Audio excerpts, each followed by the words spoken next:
Samuel de Champlain, navigateur d'exception, cartographe, écrivain, ethnologue et botaniste. Il n'a jamais perdu un bateau en près de 30 traversées de l'Atlantique. En plus de développer des alliances avec les Inuits, les Hurons et les Algonquins, d'ailleurs il fera la guerre avec eux contre leurs ennemis communs, les Iroquois, ce géographe du roi nous a laissé plusieurs magnifiques cartes du Québec. Il est sans doute le plus grand créateur de lieux français en Amérique, avec plus de 330 toponymes, dont le fleuve Saint-Laurent et l'île Sainte-Hélène, en l'honneur de sa femme. Louis Hébert, considéré aujourd'hui comme le premier véritable colon, défricheur, cultivateur et premier pharmacien habitant la Nouvelle-France. Arrivé en 1617, il devient en 1625 le premier propriétaire de ces terres agricoles, appelées le fief de Saut-au-Matelot. Après avoir eu des relations difficiles avec les compagnies de commerce, il a noué très tôt des relations d'amitié avec les Autochtones. Apothicaire, il a envoyé en France 45 plantes jusque-là inconnues. Capitanal.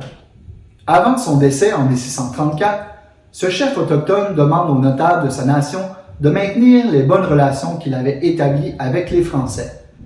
Afin de bien prouver son amitié pour ceux-ci, il se fit transporter au nouvel établissement de Trois-Rivières afin d'être enterré près de ses amis. Pierre Boucher. Ce gouverneur de Trois-Rivières est un modèle de métissage. Sa première femme s'appelait Marie-Madeleine Chrétienne et était la fille d'un grand chef huron. Boucher écrit aussi l'ouvrage « Histoire véritable et naturelle des mœurs et productions du pays de la Nouvelle-France », vulgairement dite « le Canada ». Il décède en 1717 à l'âge vénérable de 94 ans, en laissant une descendance de 15 enfants et sa seigneurie, Boucherville, sera citée en modèle de réussite avec ses 37 concessions. Étienne Brûlé, premier Européen en Ontario, d'ailleurs envoyé là-bas par Champlain lui-même. Je pense aussi à Médard Chouard dit des Groseilliers ou à Pierre-Esprit Radisson, qui arrive ici à Trois-Rivières avec sa famille en 1651 et qui sera vite capturé par les Iroquois. Il vivra selon leur coutume pendant 2 ans avant de s'évader pour revenir chez lui. En fait, ces hommes sont des coureurs de bois, comme le voyageur, un aventurier directement impliqué dans la traite des fourrures avec les Autochtones. La vie d'un coureur des bois n'est pas de tout repos. Ils doivent parcourir de très longues distances en transportant de lourds ballots de fourrure, faire du portage, ramer sur des eaux infestées de moustiques, éviter la noyade à tout moment et supporter des conditions climatiques extrêmes. En 1680, on retrouve entre 500 et 800 coureurs de bois à Trois-Rivières, qui est le principal poste de traite de la colonie. À la fin du siècle, ils sont plus de 5000 sur le continent nord-américain, de l'ouest jusqu'à la Louisiane. Outre Louis Joliette et Jean Nicolet, ils portent les noms de Gauthier, La Vérendrye, Ayotte, Lalonde.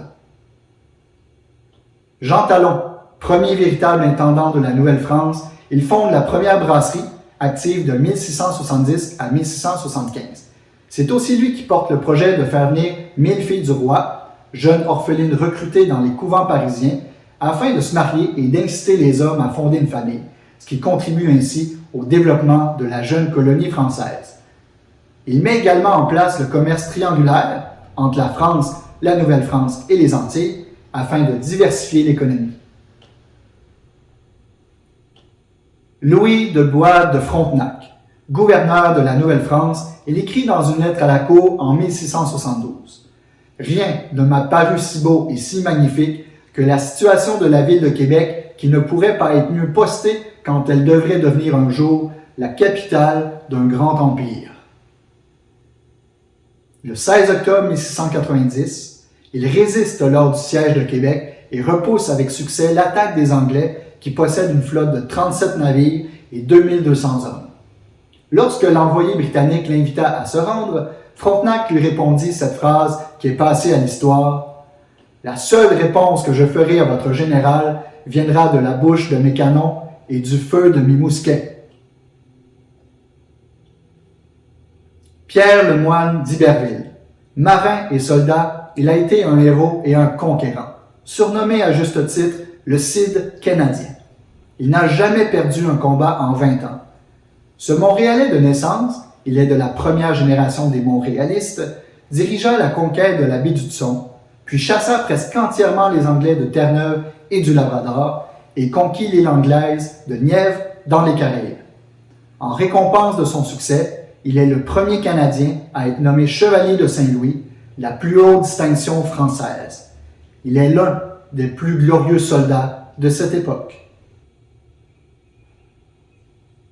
Kondiaronk, chef des Hurons des Grands Lacs.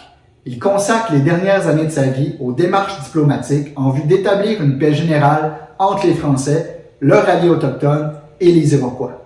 Il est l'un des principaux artisans du traité de la Grande Paix de Montréal, signé le 4 août 1701, quelques jours après sa mort. Une entente signée entre le gouverneur Louis-Hector de Calière, représentant officiel de la France, et 39 nations autochtones, ce qui met fin à des guerres intermittentes.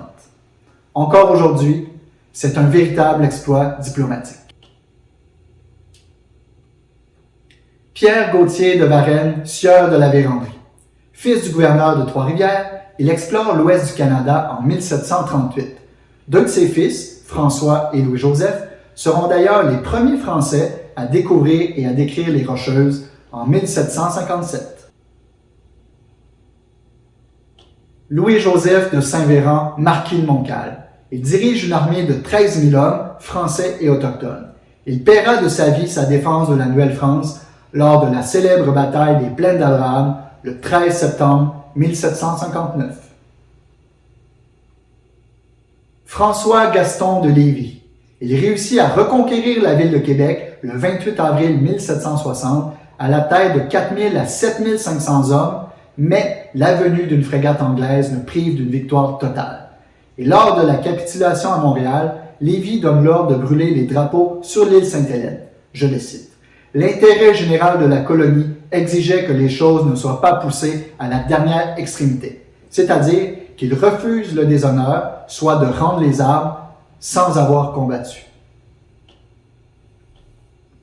Et enfin, Pontiac, chef autochtone qui lève une armée de 50 000 hommes et reprend au moins 9 forts anglais qui sont des postes de traite très importants.